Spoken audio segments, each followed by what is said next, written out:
but that's not who I am. And that's not really and that's really not really who God's created us to be either. God's created us to be kind of dangerous and rough and rugged. I mean, risky. Yeah. The culture today calls it toxic masculinity, but when I look at male and female, the female is that soft, tender-hearted side of God, but the male is that adventurous, risky, dangerous side of God. And it's oftentimes in those challenging times that actually stretch us and help us to grow, and that actually start to refine us. I don't have to tell you, so this is more for the benefit of listeners and viewers, that diamonds are formed under immense pressure. It's in that pressure where that growth takes place, and then gold is refined in the fire. And that's why I tell people all the time, you don't have to let your failure define you. If you allow it, it will refine you. And like John Maxwell talks about, when you fail forward. I want to, but it's never, I just want to point out, it's never too late. Right. I mean, anybody could say right now, hey, listen, I know I've been serving you for 30 years, but I want to serve at another level. I want to step into, where do you really want me to go? Right. I mean, if it tells me, hey, go into that bar and start, preaching, I'm going to go do it. If I get hit with a bottle, I get hit with a bottle. Right. Just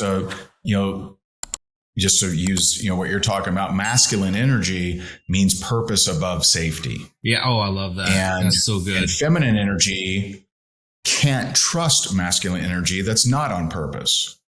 So that's good. A lot of men are with, what's that? So that's good.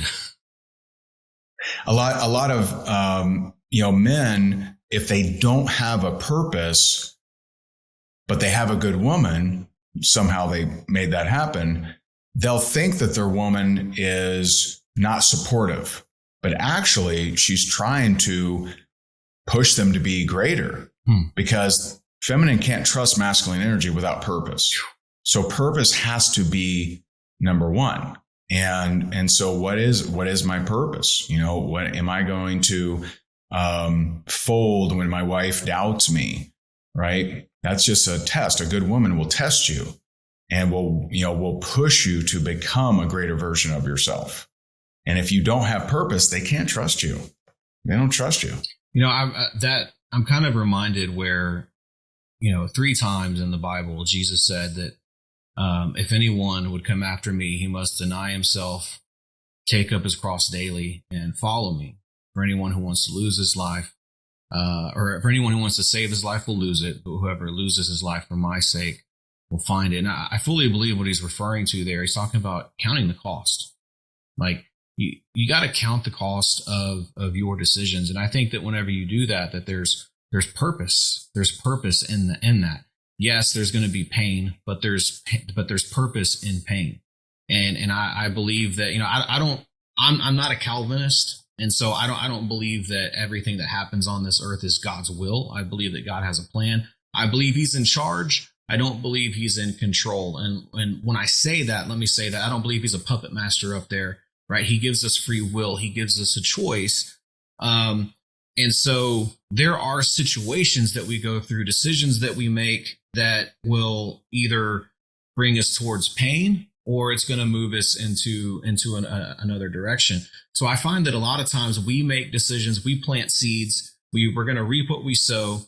And more often than not, there's grace. So sometimes whenever I sow money I don't have, what's the outcome? It's debt, right? And so God can show up in that, but we make decisions where we're now having to reap the consequences of those decisions. And so while I don't believe that God is necessarily the author of the pain that we find ourselves in, it's just a natural, that the natural result of living in a sinful world, in an imperfect world, God can take that pain and use it for his purpose. As a matter of fact, there's the scripture that says that all things work for the good for those who love him and are called according to his purpose.